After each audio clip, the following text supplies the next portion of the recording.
Gandang gabi guys. Ito, gumawa lang ako ng ganitong content para na rin po sa awareness. Ito po nangyari lang po ngayong gabi. May na-receive po ako na text. Ito po yung text. Ito po yung number. Ito po yung i-click ko po na to.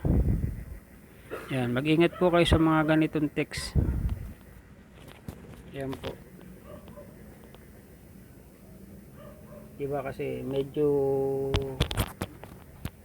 nakaka-attract talaga siya na i-click mo pagka kasi galing siya ng kala mo galing talaga siya kay GCash.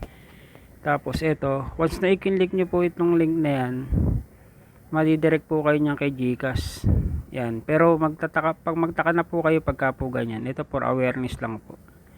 Yan, makikita nyo pag kinlik nyo po si Google natin, yan, di ba? Pag in-enter nyo po dyan yung number, ipo-proceed nyo po yan. Dadalhin po niyan kayo kay GCash. Hindi ngayon, ito hindi ko na po i-diretso yung ano na yan, yung kung paano po yung step by step, alam niyo naman po yan.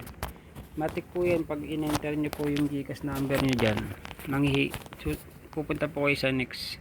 Pero pagka ganito na po yung nakita nyo na dito sa URL, ito po yung URL na makikita nyo po yan, na number lang po yung nakalagay.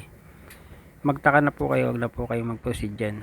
Ang mangyayari po dyan is kung nagkano po yung laman ng GCash nyo is mawawala po yan. Ito po yung isa na ito po yung transaction na nangyari sa akin. Ayan nga, pakikita ko po sa inyo. Ayan po yung text na yan, oh.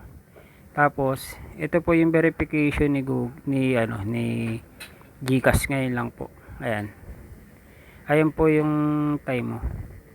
6:18. Ito po yung verification nya. Ito po yung mga ayan na your authentication code. Okay, yan po. Tapos ito po yung last na na transaction na pag hiningan ka ulit ng enter pin, ito po yung lalabas. Ito na po yung huli. Ngayon pag dito po sa may pangalawang authentication po na to, ang mangyayari na po diyan, mag-i-invalid na po yan. Pero ito po yung ibinigay na ni GCash. Ngayon after po nitong mangyari na yan, pag chinek nyo po yung GCash nyo, wala na po yung ano nyo, mawawala na po kayo ng amount. Ito na po yung ito na po yung nangyari ngayon. Kaya nung tinignan ko yung GCash ko, ito na po siya ang naging laman niya. In-screenshot ko na lang po. Ayan po, ito po yung nangyari. Ayan po. Ayan, ito po yung last na last na lalabas dun sa pag in-enter nyo po dyan yung pin nyo, yung OTP na isasend sa inyo ni GCash, authentication via text. Ito nga po yun, at ito po. Ayan, ito po yung sinend na huli sa akin ni GCash. Ayan, pag yung pangalawang authentication code na po na yan is in-enter nyo na po dyan, ayan na po yung lalabas dyan, invalid. Mag-i-invalid na po siya. Pero ibig sabihin po yan, nag-invalid po siya. Yan po yung sinyalis na nanakawan na po kayo nung text scam na yon. Ito po yung pinakita ko po sa inyo na text kanina ito. Pero pag inanin nyo, pero kasi GCash ang nagbe-verify niyan. Pero totally kay GCash ka pero yung link po na to yan. Ito po yung text po na yan. Ito po yung ginamit niya yan. Huwag nyo pong yan yung website na yan. Ito for awareness lang po. Nangyari po talaga to ngayon. Ito po yung screenshot na nawala, na kinuha niya ngayon na sa transaction na to.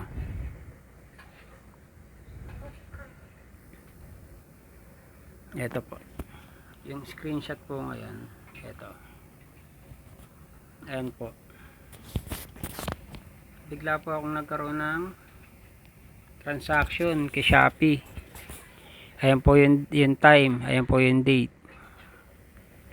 Nawala naman po akong in-order kay Shopee.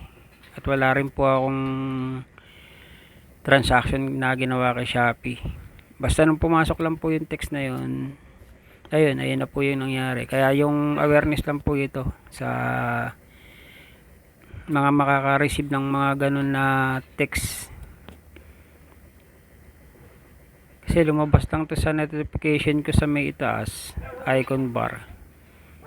Kala ko naman kung ano, nung kinlik ko, ayun na, wala na. Pagtingin ko sa GCash ko, ayun na, nabawasan na ng 135. Shopee Pay has been successful, na wala na. Ayan po yung reference. Ayan po, kita nyo naman po yung date tsaka yung time na ano, ayan po. Kasi nga po, tinawagan ko po yung number na to. Pero hindi po siya sumasagot. Hindi niya sinasagot.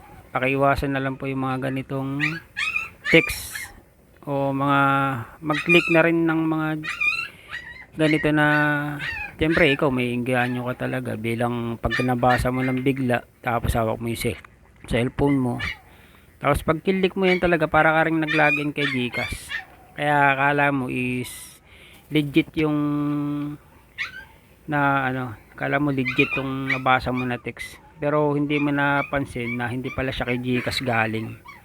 Pero kung ipoproceed mo yan, yung link na yan, yan pag click mo yan ganyan, dadaling ka nyan kay ano, sa apps, sa website. Gcash talaga yan, sa Gcash kanyan idadali na website.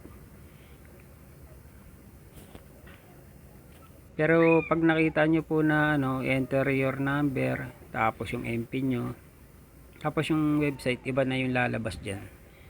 Ayan, makikita nyo na po yung pinaka ano sa, yung website nya is ano na, 195.90.971, tsaka po yung 1070. Ayan, wag na po kayo mag-proceed.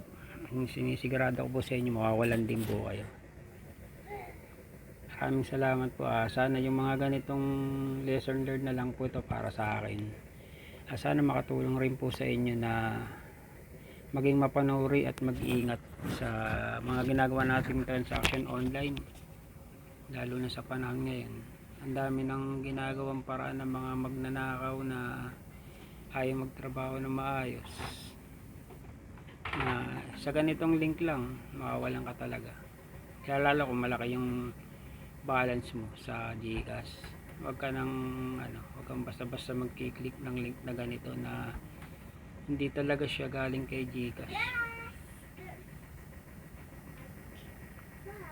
Kaya yan po, tinawagan ko pa yan, hindi rin siya siyempre hindi na magre-reply yan. Kaya lesson learned na lang po sa atin lahat.